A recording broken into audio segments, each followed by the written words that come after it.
90-second story around this topic. Why do we personally care about the challenge of innovating in regulated industries, building for-profit companies that run into regulatory barriers? 5 years ago, I started a company with a good friend of mine, and the company was called Outbox, and our proposition was that we were going to create an alternative to the U.S. Postal Service. We raised about $8 million for that company, delighted thousands of customers around the country, and ended up in a meeting with the U.S. Postmaster General, who oversees 600,000 employees and a 6,000-member police force. And in that conversation, we learned all sorts of things. My favorite was when the head of digital innovation, a very nice man, about 68 years old, pondering at his BlackBerry during our meeting, looks at me and he says, the problem with what you guys are trying to do to reinvent the Postal Service is that no one will want it. Digital is a fad. It will only work in Europe.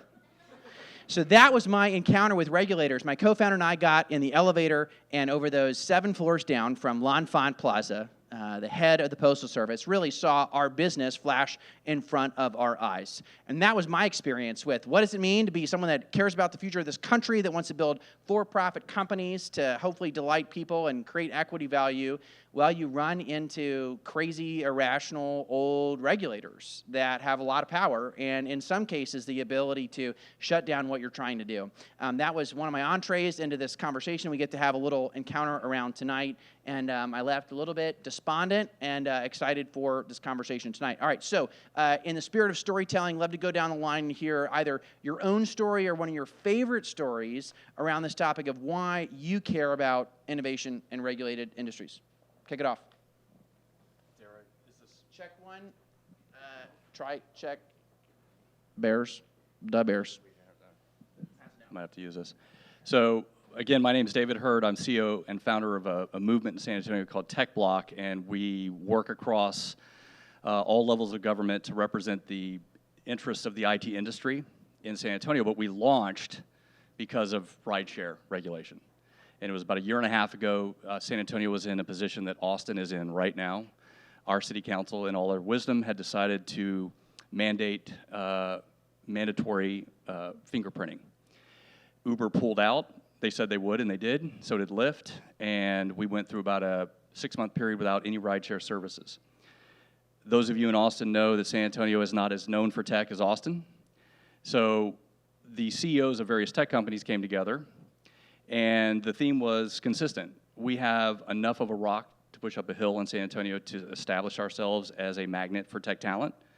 Not having rideshare, when people get off their planes, business people flying to San Antonio, get off the plane, and they try to call up Uber, and it says service not available, it just reconfirms every going-in notion that they have about the backwater that is potentially San Antonio.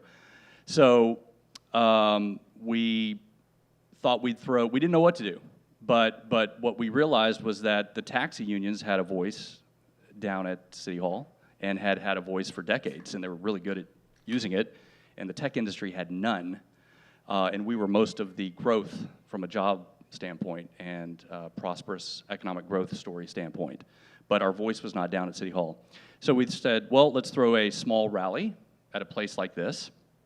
It was about the same size. We thought we maybe get 150, 200 people out. Sent out a simple Facebook invite that said, are you upset about Uber? Come rally with us and we'll figure out what to do. Nearly 2,000 people showed up.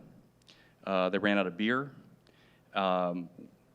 We ran up a bill far larger than we expected, and we realized that we weren't just having an event that night, we indeed were launching a movement. We're now about 4,000 members, with every major tech employer in town signed on. From the moment of that rally, about 60 to 90 days later, we had rideshare back. We partnered with government to do it, and that's why I care about regulation in transportation. I think what frustrates me the most when I look at regulators in pretty much any sector of the economy, but especially in transportation, is they seem to view only their dictates are the way to keep companies in line. And what I see is in today's market where we have lower transaction costs, increased peer-to-peer connectivity, that consumers can do a better job of that. And one point that really drove it home to me back when I was a research assistant at the Manhattan Institute was I was trying to fly down to Atlanta, and I made the mistake of booking with, I don't want to name names, but Frontier Airlines.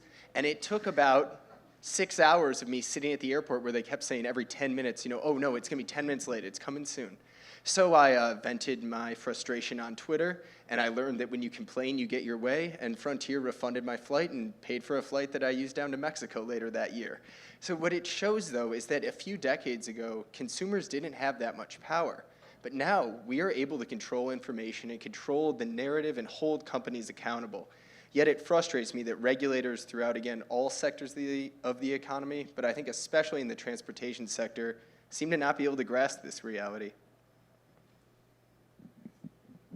Hey, Evan, why do we get water and you got a beer? How did that happen? Moderator's privilege. Okay, Moderator's got it. Just wanna be clear. privilege. Thank you. My name is carry Nick on, Kennedy. Nick. Thank you. I'm the founder and CEO of a company called Rise. Can we get a beer for Nick?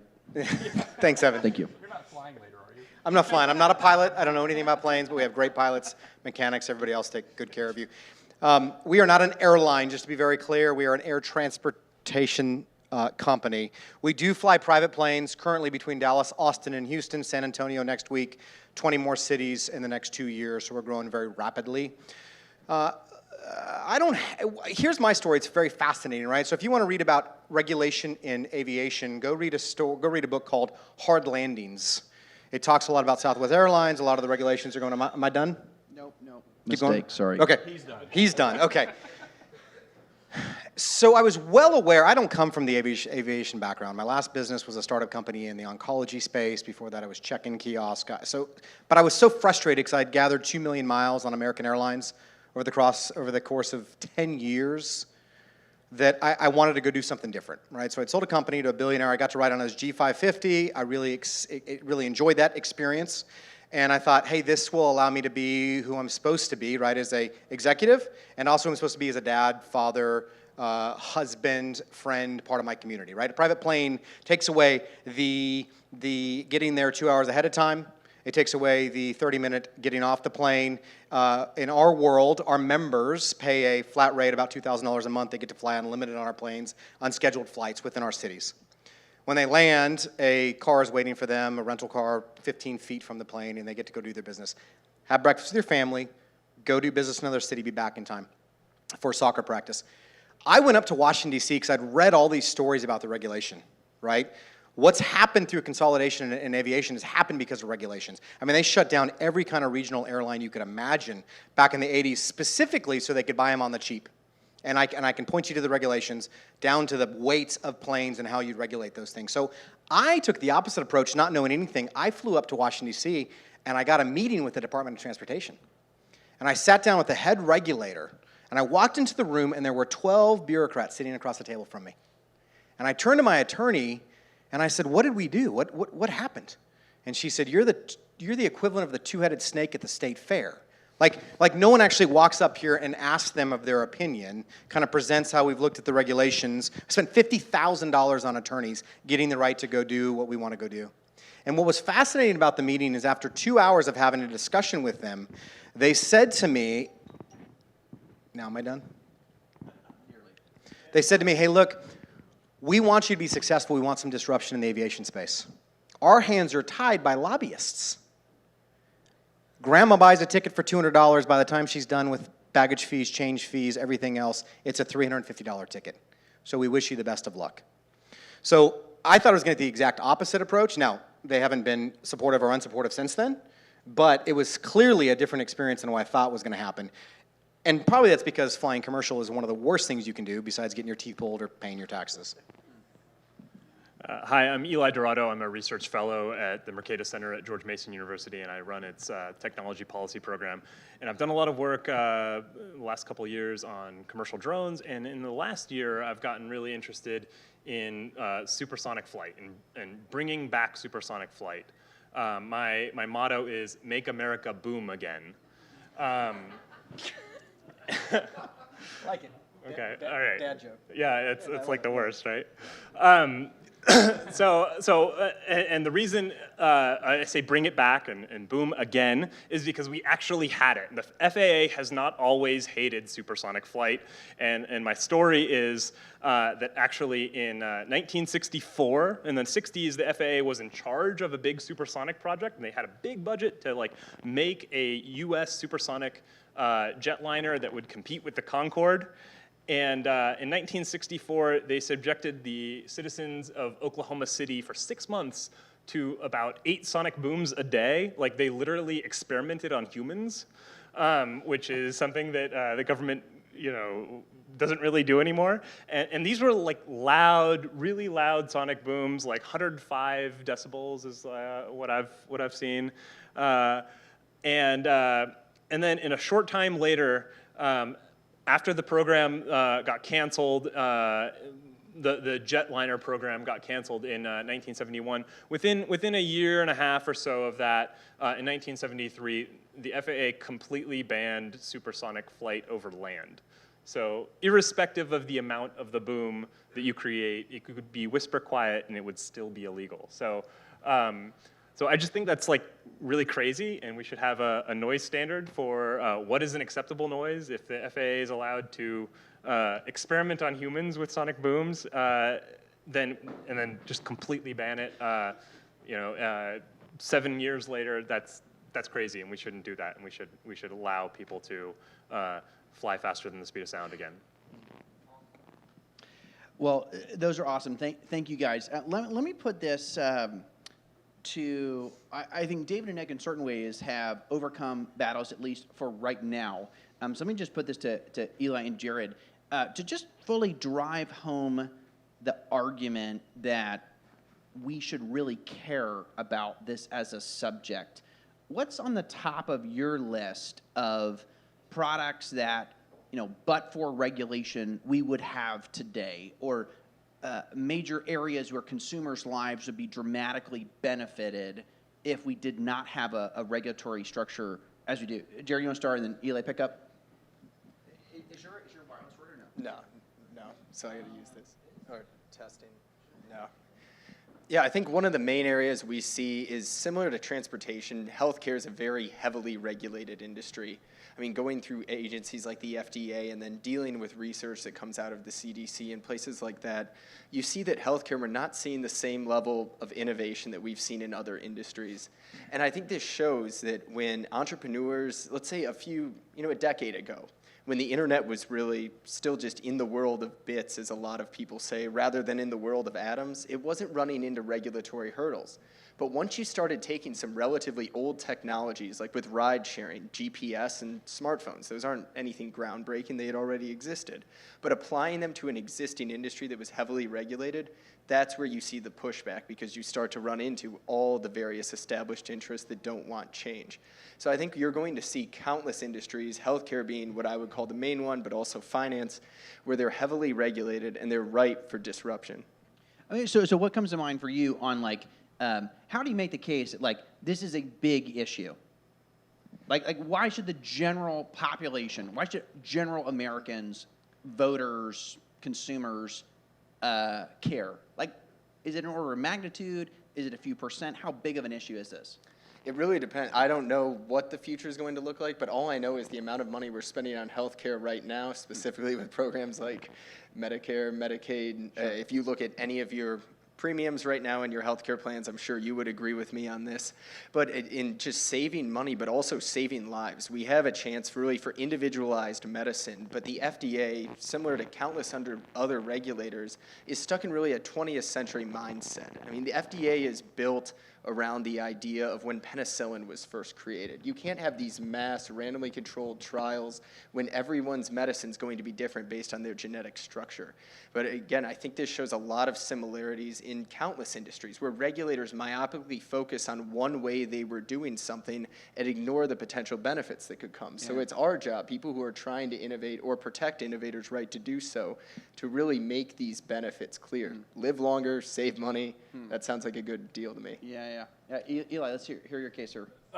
So as a example of a product, let me just say, again, supersonic. Like, the only reason we don't have it is because of the regulations, right? So literally, Gulfstream and other business jet companies have wanted to do supersonic, but the business case just isn't there unless it's legal over land, right? Right now, all that's legal is the transoceanic market, and you need it's only like 25% of the flights, so you need the overland market in order to make it viable. Okay, and so what? Like, airplanes fly a little bit faster. Why is this a big deal? So I mean, so there's a couple different angles. So one is the human element, which is very similar to what Nick was talking about, which is being able to fly cross country, have a business meeting, and then be home to like tuck your kids in at night, right? And that, I think that's important and you know, saves you a night on the road and so on. But just broader transportation innovation is incredibly important. My colleague Tyler Cowen calls the period since 1973 the Great Stagnation, right? We've had lower productivity growth in that period than we did in the comparable period before that. And the poster child for that is transportation, that we've stagnated on transport speeds. We're not traveling any faster now than we were in the 1960s or 70s. And if you think about the effect on people's lives, transportation is about 17% of household expenditures, right? So this is the second biggest bucket of household expenditures after housing. You know, putting together aviation and cars and everything together, that's a lot to disrupt, and that's a huge quality of life improvement. If we can drive that cost down to 5% instead of 17%, you're adding a huge amount of wealth into people's pockets. I do love the tagline, which was sort of the tagline of one of the manifestos from Founders Fund, which is the venture capital firm founded by Peter Thiel, who I'm very fortunate to count as an investor in my company. And one of their taglines is, "We wanted flying cars, and all we got was 140 characters." And I love how they think that we used to have this capacity to envision a Jetsons-like future, particularly around transportation. And what we ended up with was slower jets, subsidized Amtrak, and Mopocalypse for Austinites. Nick, you probably have something to say about that. Like, what is your answer to why has transportation innovation been so below what we had hoped for 40 years ago? Before I answer that, I'll tell you what everybody in this room should care about with regard to regulation in healthcare. It takes 17 years from discovery of a new drug until it becomes available in common practice. Over 80% of phase 1 clinical trials take place in Russia. Less than 3% of people who are eligible for clinical trials participate. That's why regulation should change for healthcare. That's what should affect this particular room. So is Putin really our model for innovation? No, what I'm saying is there's very few people you can pay $5,000 to put a drug that's only been tested on animals into their body to see if it actually hurts a human being. Yeah, yeah. So their economy is so bad that they'll actually go do that. So no, it's not innovation over there, but that's what's going on. Yeah. Okay, so the rejoinder, what's your answer to why do we want flying cars and got 140 characters specifically around transportation? In 30 seconds. In 30 look, I don't know. I don't know why we did. I mean, we had this, you look at Kennedy, right? He said, let's put a man on the moon, and we put a man on the moon. And we had this, but there was a huge rush. I just got done reading again The Right Stuff. Back in the 60s, there was this need to be better than the Russians who had put rocket ships into space, right? We had to go do that. We got all behind it, and we wanted to go do it. And I don't know why we've done that. I think there's some regulatory components to it, and I think the question is, you know, how much better is a faster airplane? How much better is a faster car? Does it really make our life better? And how much is being held up in D.C.? Yeah. One more to you, and then I want to get into a case study on San Antonio and Austin. One more for you, which is, as I meet founders that are building companies in regulated industries, there's a lot of trepidation or uncertainty or just unknowing that they have around, is what I'm doing legal? How would I know if it's legal? Do I need federal government approval? Who would teach me that kind of stuff? You had what sounds like kind of a unique hunch of like, I'm going to fly to the regulators and go meet with them. Tell us about like your own process of coming to learn about how would you figure out what regulations apply to your business? Did you feel equipped for that? And kind of where did that come from? That seems unique to me. So I hired a former DOT official to help guide us through this, right? Who was an attorney that we paid several $100s an hour for. So that's what happens, right? They leave the DOT and they go become attorneys so they can make up for the 20 years they work at the DOT. And she was great, and she walked us through, and she said, here's what you can do and what you can't do, and what those type of things. So I'm lucky in the sense that what happened in my industry happened 30 or 40 years ago. Like, I get to look back and see what happened, and now we're all suffering from that regulatory component from back in the 80s. So I think the hunch was, look, I'm in a highly regulated industry. I need to figure out how to make sure this is the right way. And I want to build a business that's going to be here 20 years from now. I don't want to take any shortcuts. So I want to make sure I do this the right way, even if it's more painful. We theoretically could have started flying and waited till they shut us down or came and knocked on our door and figured out what that was, and I just didn't want to do that, right? I had other people's money, I had my money, and I wanted to make sure and build a long-term business. So I hired a regulatory individual who grew up in the industry and said, we'll guide you through this. Yeah. Well, thanks for being honest with that. It is the challenge is that people leave federal government agencies, go out and make a multiple working for big corporate or new companies trying to navigate this stuff. But they're the gatekeepers. You have to go through them. Yeah. I mean, you can't go do what I did without hiring someone who used to work for that regulatory industry. Right. Because they know all the people that work there. And you Interesting. just got to kind of go kiss the ring, I guess. Yeah. Well, I want to turn for a minute to the Austin-San Antonio comparison. The first question you, David, on this is, when you come to Austin, do you just kind of drive into town and sort of say to yourself, like, neener, neener, neener? How do you feel? Like, honestly, do you feel kind of like you figured it out in San Antonio and you kind of like, under your breath, sort of mock us in Austin? Is that, Mike, for you? Not that really? I'll admit publicly. No, actually I don't, and I'll tell you why. San Antonio, in fact, I was just reading on the way into the club tonight, the establishment, a Forbes article just got shared on Facebook by some compadres in San Antonio. It was an article entitled, "The United States, the U.S.'s Next Great Metroplex," and it was all about Austin, San Antonio. And the entry into it was talking about DFW. And I will tell you that most San Antonians don't look north with angst toward Austin. We look more with a spirit of sort of partnership. And we do think that there's a greater Metroplex story at play here. So to the extent that Austin doesn't have rideshare, it hurts San Antonio. And it's a longer story to sort of explain why. But our region as a whole, and the potential, the economic capacity of this region, the ability of both the north and south ends of that as a regional set of players to lure talent here is sort of we're teammates.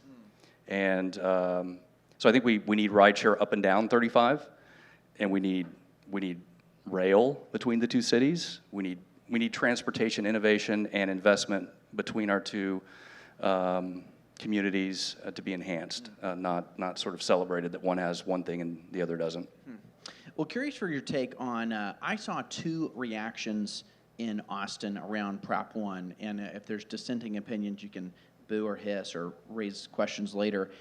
Two reactions I saw to the debate. Number one was embodied by Ann Kitchens.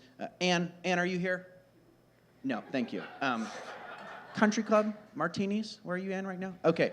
Ann Kitchens allegedly was quoted on city council saying she loves that traffic is so bad because it discourages other people from moving to Austin.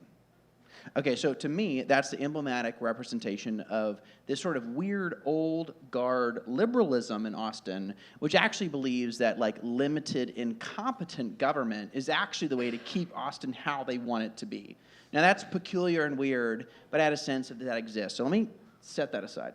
The other response, which was I found very interesting, was young people who probably have iPhones, who take Uber themselves, that are tech-forward people, fully adopted the Uber, don't bully my Austin.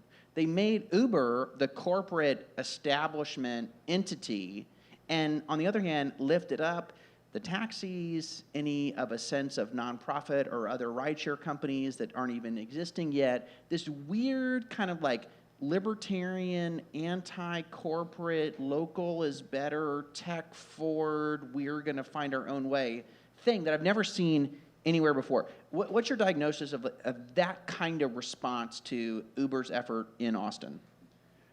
This is a San Antonian talking. Yeah, So I wasn't yeah, here. totally. But I will tell you that we were in conversation with the Uber reps and the Lyft reps here in Austin because we were monitoring what was happening here. San Antonio is currently under a temporary operating agreement, so our council goes back up to confirm or repeal the existing agreement at the end of October. So we're not all free and clear. So we monitor what happens here. It's interesting, Uber spent $7 million in Austin, and there's no Which I ride- think, for the record, is probably nearly double all of the campaign expenditures for the council members, for context. This is massive. For Austin city politics, it's a huge number. Correct. It took the city of Austin $1 million to throw a special election because of the petition. So the taxpayers are out $1 million for the fact of even having an election. And Uber spent $7 million of their own dollars.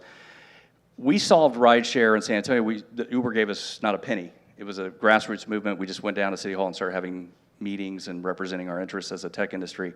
And it's interesting that, I'm not saying that one was right and one was wrong, but it is interesting to note that the $7 million didn't work here.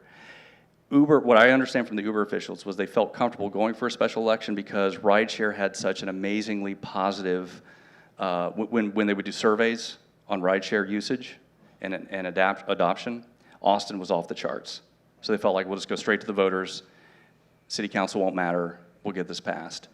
What they didn't count on, and I do think there's a generational element to this, not to over-rotate on millennials, but millennials do not like to be marketed to, period. They self-select, they self-research, they like to find their way, and they're what's powering content marketing in today's society. And Uber did anti-content marketing. They did top-down, $7 million paid forced advertising, and I think it blew up in their face. Interesting. Any other comments on the Austin-San Antonio contrast around rideshare? Anyone want to weigh in on that? Okay. Someone's got a phone. It's good. You can answer it. It could be your... They're doing an opinion study. I love it. I love it. My watch is talking. Is that better than 140 characters? It's amazing. Your watch is just like Dick Tracy. Wasn't that actually in Dick Tracy where he spoke to his watch? Was it the watch or the shoe?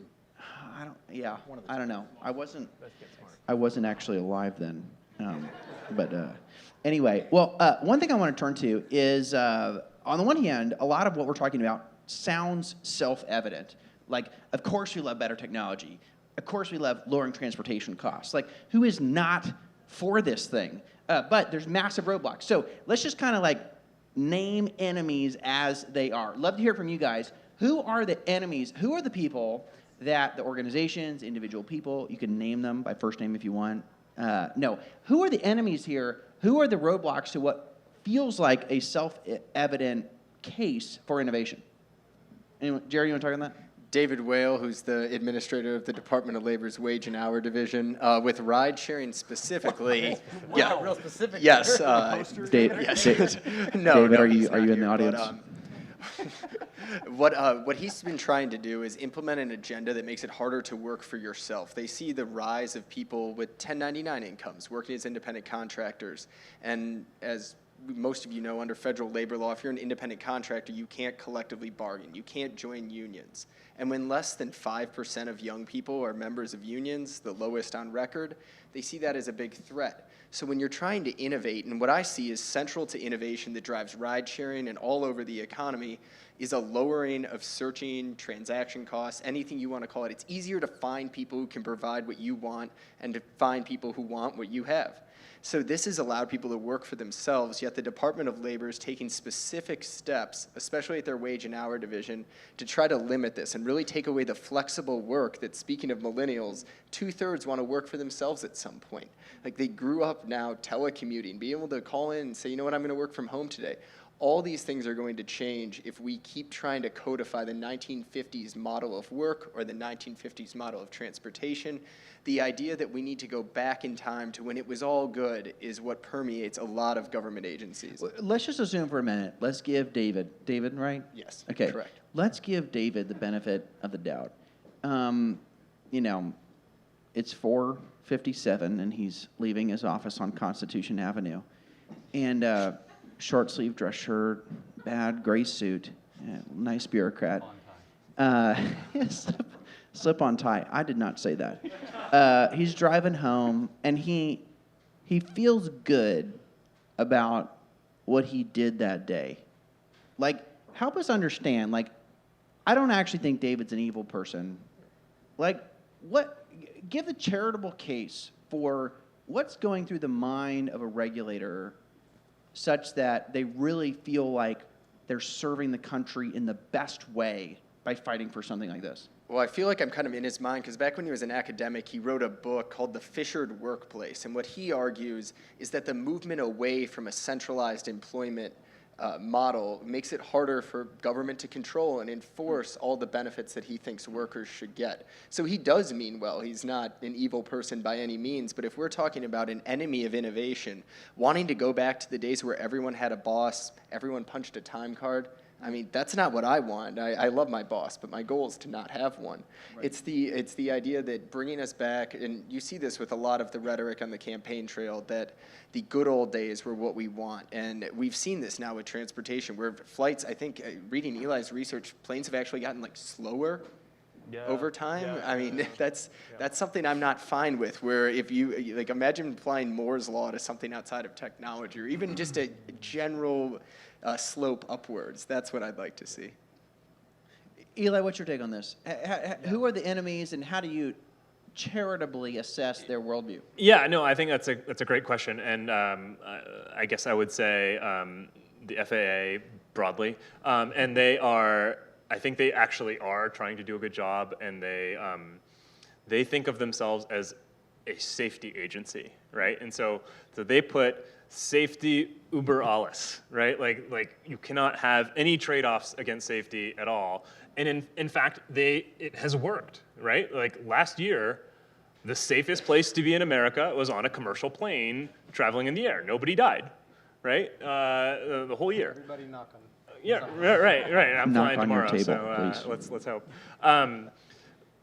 So it works, and they're just very, very, very cautious, right? And that comes at the expense of innovation that is maybe a little less safe, but more efficient in other ways, right? So Jared and I both have an interest in this Flight Now case, right? Which is a company that was providing a platform for people to take their private planes and in exchange for some fuel money, take people on rides in private planes, right? And this is something that's been done in airports on corkboards for decades, right? And just moving it to the internet, according to the FAA, made them a common carrier, made them a commercial airline essentially, on par with United, and so made it illegal for them to do it on a private pilot's license essentially. And it actually is true that general aviation is not very safe. It's I think 7 times more dangerous than driving, which is also not very safe and will probably be banned in the next decade or so. But the point is, giving people the choice to take this, this less safe means of transportation that's much more convenient, is something that I think is reasonable. And bureaucrats, if your job is to protect the safety, of the airspace, and if your agency's name is going to be in headlines only when there's an accident, right? You're never going to get praised for the innovation that you allow. You're only going to get blamed for the accidents that slip through. Then your incentive is to just have a very, very strong focus on safety and not to care about innovation. I have to confess, my only window into the FAA, and this actually might be the NTSB, which is probably totally separate, is watching Sully. Have anyone seen Sully? Raise your hand. Anyone? Yes. Do people know that Sully is a movie? Okay. Sully's a movie about the United flight where they crash landed in the Hudson River, and it's really interesting, and I don't know how true it is to how NTSB works, but it's this very intense interrogation of a pilot about his in-the-moment decision-making to not return to LaGuardia, and I don't know how true it is to fact, but not at all. Well, I want to hear your opinion on that. I will just say that is a case where it felt like there was this hero who, through discretion and wisdom and experience made the right decision. But in that power exchange, it's the regulator that has all the power to strip him of his license. Weigh in on that, Nick. Well, fabulous movie. Go see it. Sully was as American. He saved hundreds of lives. Let me throw this concept out. Self-regulation. Right. So this idea that if we, as entrepreneurs, as we start new businesses and go do these kind of things, if we are proactively taking into account safety, if we were taking into account consumer protection, these kind of things in our own business, right? So in our world, in Rise's world, we have a saying that we say, never less than profits, but so much more than profits. It's the equivalent of saying, my body does not exist to produce blood cells, red blood cells, but my body can't exist without it, right? My company can't exist without profits, but it doesn't exist just for profits. My business, the purpose of my business is to take care of my employees, right? I got 40 people on my payroll, another 50 people who serve us as mechanics, pilots, et cetera, right? We've taken that approach. So in some respects, as entrepreneurs, we have some, look, there's no question in DC they're going to try to stop us, right? There's no question. They're trying to make us safe, and they don't know. But if we take on that ourselves and we say, hey, if you walk up there and say, this is what we're doing, now, you're in a different world, right, because you're dealing with the unions and everything else, with Postmates, completely different. But I think there's something to be said for us to say, hey, we're proactively doing these things. We're proactively doing these background checks on our drivers. We're proactively doing these things so that other people can understand where the passengers are. I think there's some things we can do that will head off some of this confrontation, and then they won't be able to stop us, right? If you do that, I think there's an opportunity to really make a difference. That's just my opinion with regards to it, and I think there's some things that we can do to affect this across the board. So let me pretend to be a liberal for a moment, which I've actually never done before, but just hang in there with me. Okay, so your case applied to the taxi unions for a second. Liberals say, listen, we are having hundreds of thousands of young women step into a private vehicle alone at night in the dark with a driver, with a man, who can take them wherever they want and exposes them to massive risk. And it's called a taxi. Right, thank you. This is called a taxi. And hey, listen, this is a public good. This is something that cannot be left to the self-organization of the consumers. The risks are too great. If a plane goes down on a rise and 11 people on it die, we can't let the market response be, they got a 1-star review. We can't let that happen. How do you push back on that sentiment?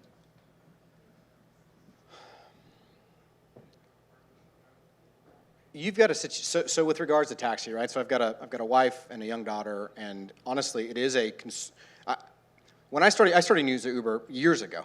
First time in Boston, loved it, thought it was great. I took fare over here from my hotel. I mean, it was a completely different experience, right? You've got a different situation. And candidly, I worry about my wife being in a car. Same thing I would do with taxis across the board. But I think you could make a situation where you say, look, I'm sharing, and Uber's doing that, right? I'm sharing where I am. I'm sharing where I am in the process. You put cameras in cars and other things like that. I don't know. I'm not fighting that fight for Uber. With regards to planes, in this case, in Flight Now, you fly under a Part 91, Part 135, or 121. Those are the 3 options you fly under in the United States if you want to fly a plane. The overwhelming majority of all accidents happen in our Part 91. That is a hobbyist's area in which they're flying for fun. They can't charge for that seat. That's where the corkboard's happening. And yes, it's happened, but if you open that up and all of a sudden, hey, I want to fly down to Cabo, and I can get on a plane here and fly on Southwest or Frontier or whomever it might be, not Frontier, excuse me. That's one thing, but if I see right next to it on Kayak that Bob, I can get a seat on his plane to go down there, I mean, to the consumer, all I'm looking at is the price point. It's on Kayak, and therefore it's been somewhat verified, right? It's a completely different experience. The way you maintain the plane, the training of that pilot, the fuel that goes into it, where it's hangared, all the things that go into it, it's a completely different experience. So there's some things around that in the plane space, but I think with regards to I think still the self-regulation is something that we can do to help the entire process. Jared, I know you want to get in here. Say what you want to say, and talk about your argument as consumers as regulators. If that was not where you're going, I'd love to hear that too. Yeah, I would like to just, in a little bit of defense of Flight Now and the idea of opening this up, if Captain Sully was flying on Flight Now through a private pilot's license, he wouldn't be allowed to do it. It's nothing about the quality of pilots, which I think the FAA took a too broad a view of saying, you know what, we're just going to stop this right now. And it's actually possibly going before the Supreme Court this term on First Amendment grounds, because if you can do something in the physical world, why can you not do that online? Even the government tried to say if you have 20 friends on Facebook, you can advertise it on there, but if you have 1,000 friends, now you can't do that. So it was a messy issue. But looking at one thing that goes wrong, which will happen when we have innovation, I see this all the time in what I've worked on ride sharing. A single person, something terrible will happen in an Uber in India, and people will say, therefore, we need to ban ride sharing. But what they don't look at is the alternative we face right now. First of all, for taxi drivers, they have twice the homicide rate of police officers. Driving a taxi is a dangerous occupation. You're picking up anonymous people, you're carrying lots of cash, and that's why you're a target. And think about riders. The New York City Police Commissioner actually told women to not ride in yellow taxis by themselves because taxi drivers were the #1 cause of sexual assault by strangers in the city. So people, when they pick one terrible example with anyone who's working in disruptive technology, knows that this is what's going to happen, they don't view the current situation we have right now. It's not about harm reduction. It's anything new that comes out has to prove itself perfectly safe before we're going to allow it. And that's just a way to get no innovation at all. So I see with the consumer-driven regulation, regulators need to keep in mind that now we have more power. Maybe in the past, consumers only controlled the buying decision, but now, thanks to the internet, a lot of this information is in our hands as well, and that has to change the way regulators approach their jobs. Yeah. Well, I do want to, in our last short conversation here, before we turn it over to Q&A, talk a little bit about the future. So there are a lot of big product services industries that we're worried about that are probably not going to make as much progress as the people in the audience would love to see. Let's talk a little bit practically. David, love to start with you.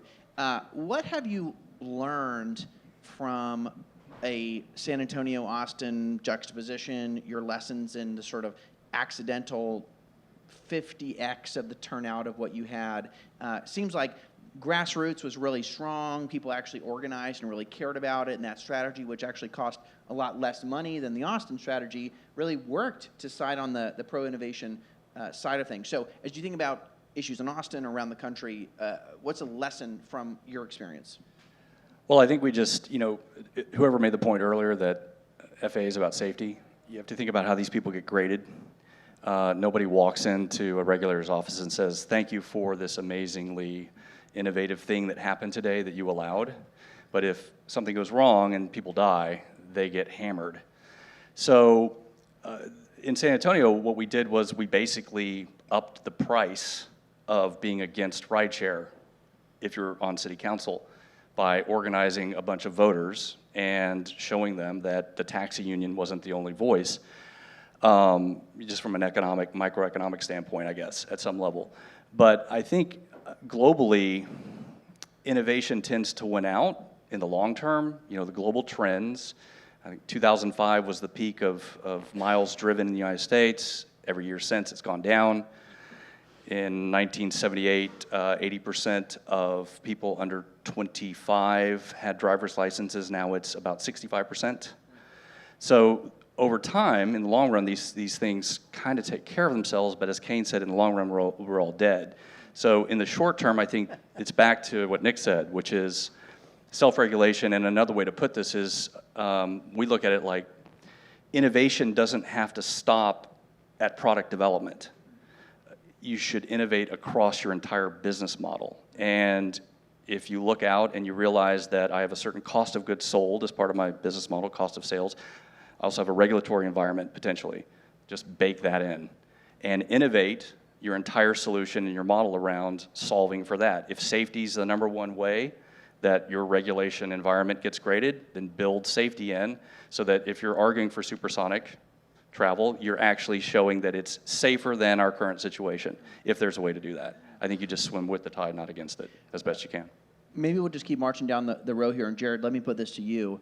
I will say, I think we see in a case of a Trump candidacy, we see a case where there is a broad case made to the masses that a decision like, ban Carrier from moving its manufacturing to Mexico as a populist, broad case being made, which in some cases results in actually an anti-innovation policy result.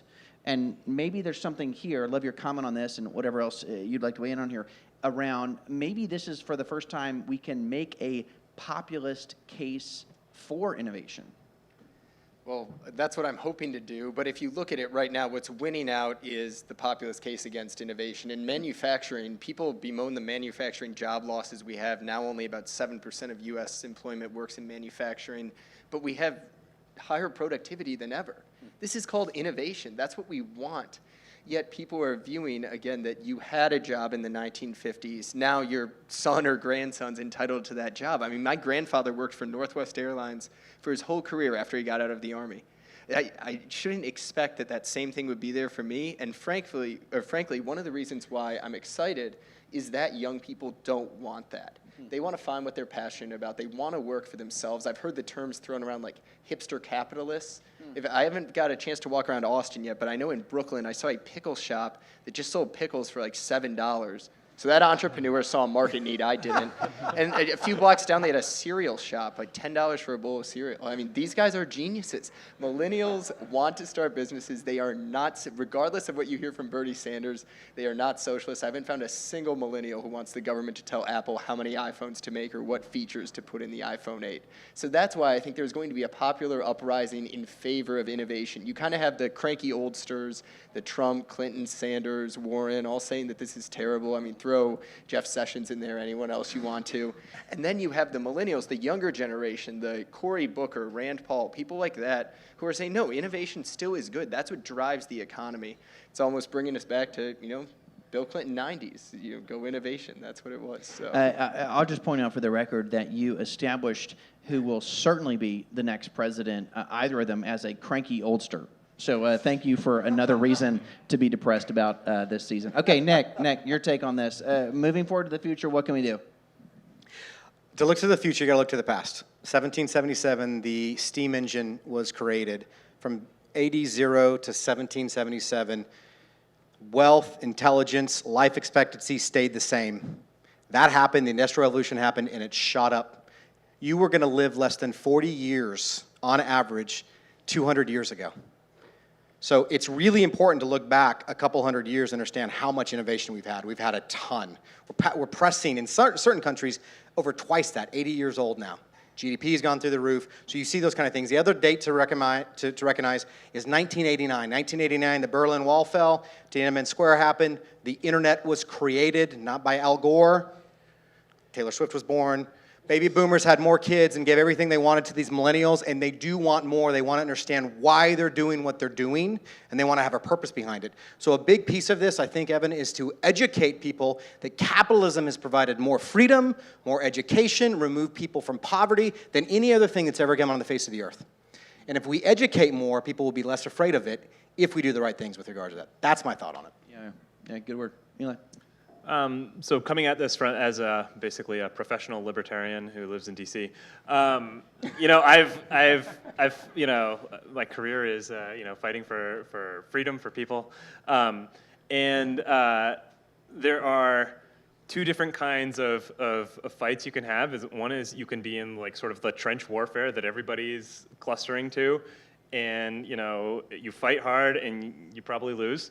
Or you can take a sort of 0 to 1 approach and go for the thing that's maybe like less attention is being paid to, and not guaranteed that you'll win, but like maybe you'll win, and you fight just as hard either way. But it's more fun to like try to find the area that nobody's paying attention to and get it done.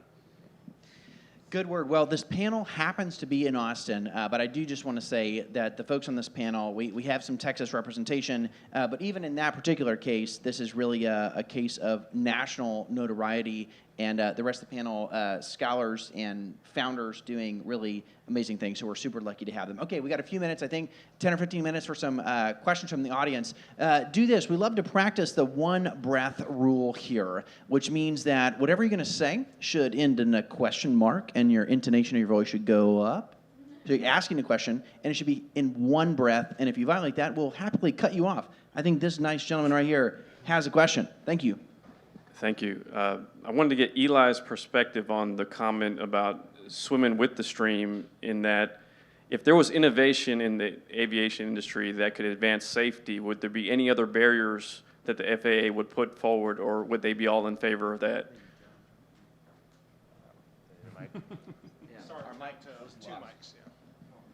So right now there is no way to improve safety in aviation because it's basically perfectly safe in the commercial side anyway. Once again, everybody knock on Knock on wood. So it is very hard. There are other margins that the FAA does care about, noise and emissions and other things. But it is really hard to if you're flying commercial and subsonic and within the framework of like hub and spoke and large passenger jets, it's really hard to improve upon that narrow sandbox that they've given you, right? They don't let you do a lot of really innovative things. So there is no way of innovating because they've defined the problem in such a way that there is no room for improvement. So that's how I look at it, that we really need to just sort of expand the possibility set rather than continuing to, innovate like United and American Airlines do. We have a question here.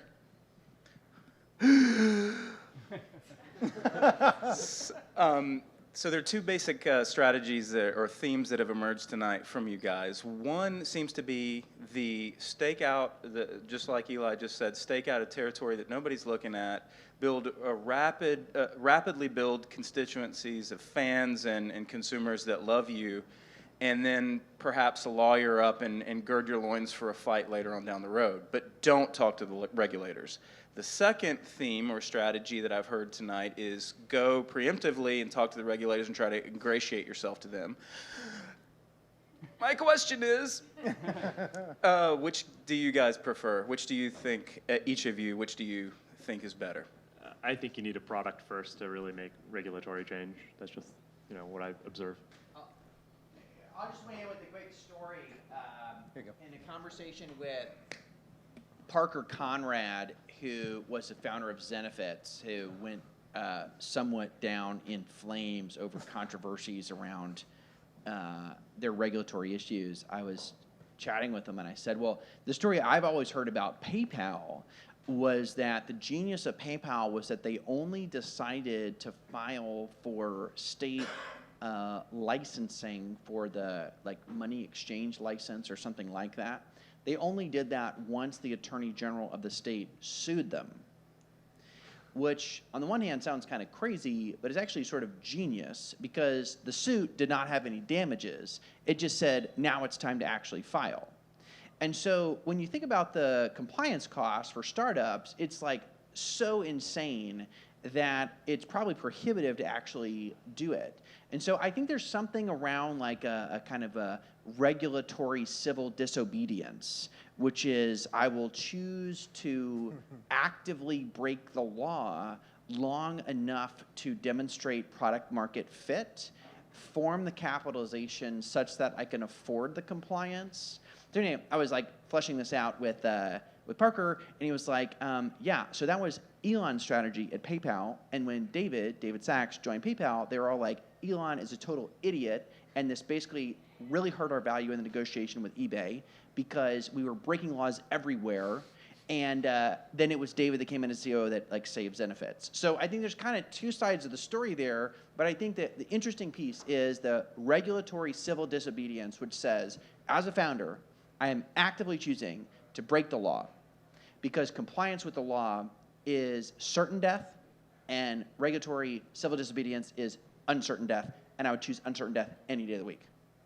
Nick, back to back? you're absolutely right about Elon and how they did that. It was fascinating. To the question, look, I literally have people's lives in my planes, and it was a total cost balance to me to go. Do I go? They could have told me no. They should. You probably could have found a way to tell me no. We scripted it in such a way that we didn't want them to tell us no, and they let us go do it. Had we started flying and they come afterwards, they would have shut us down. We would have been done.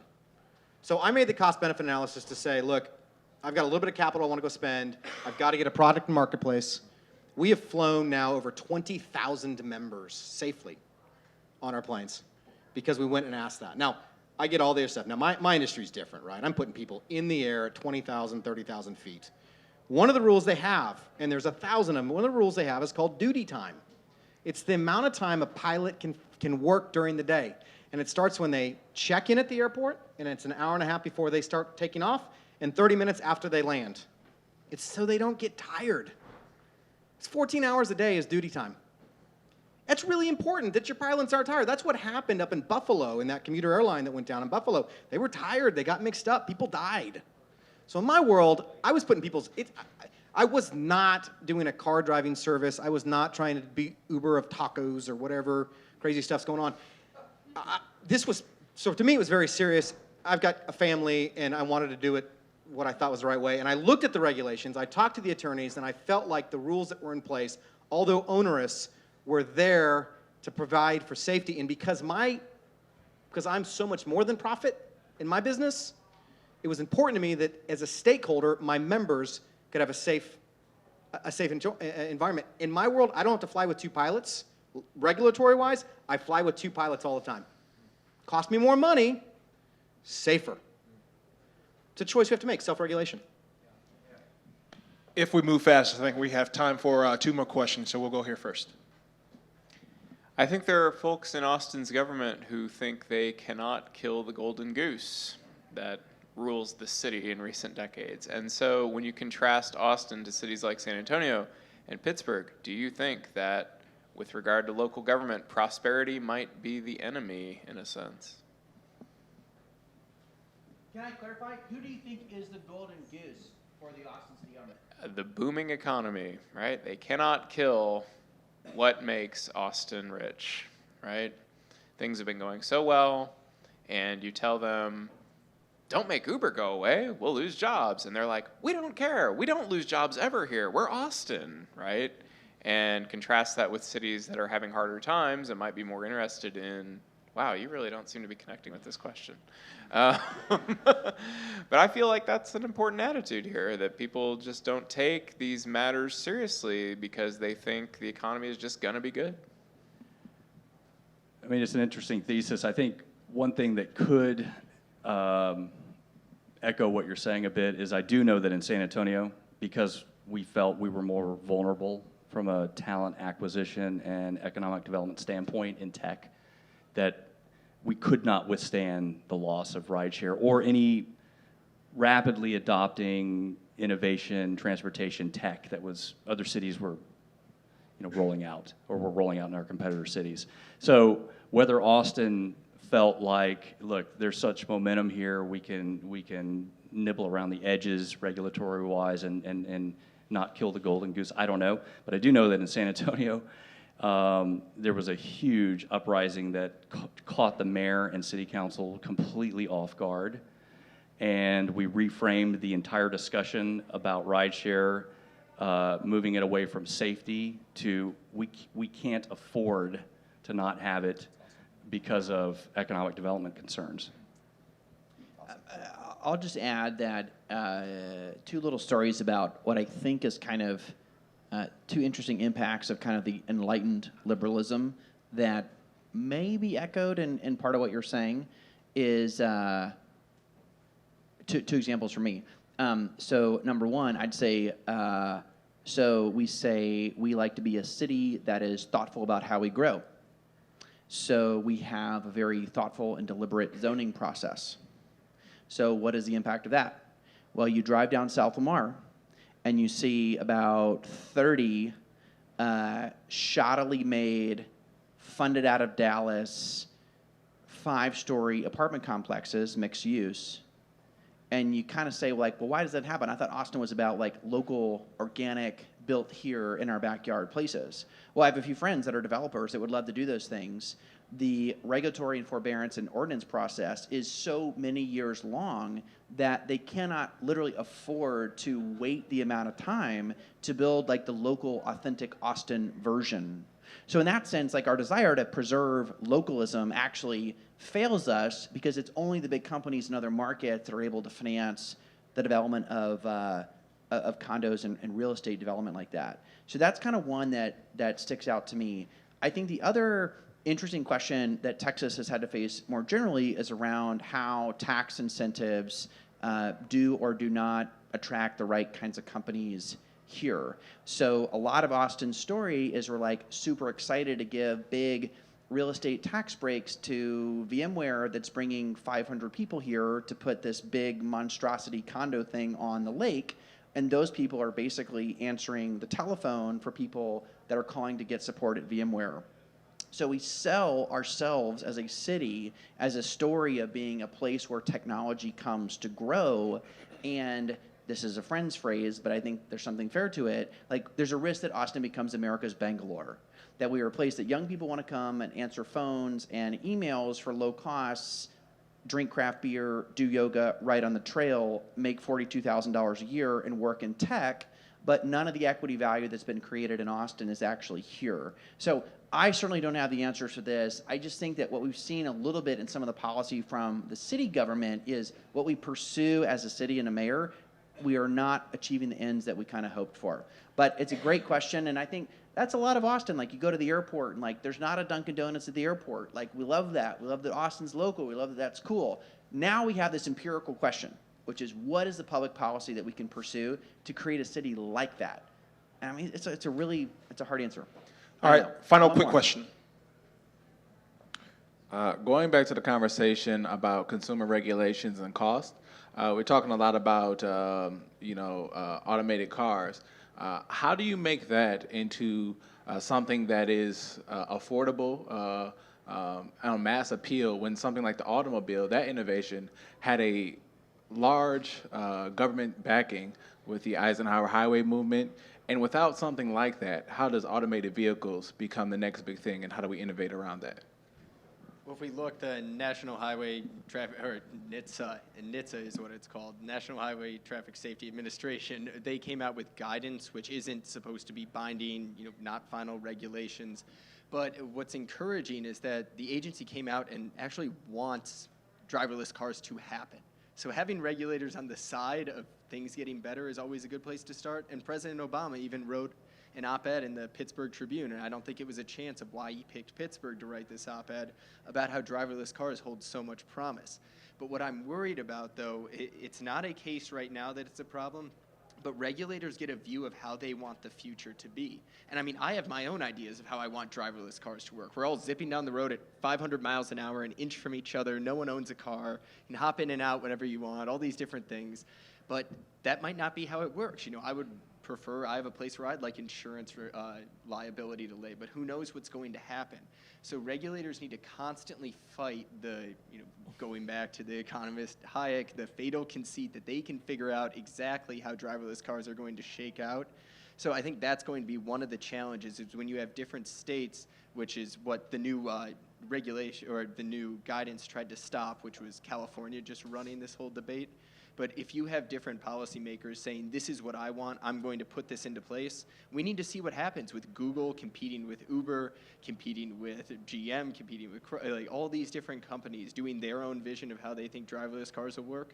And who knows how it'll work out, but as everyone here who knows a lot more about tech than me has said, in 10 years, or give or take 1 or 2 years, that's going to be a reality.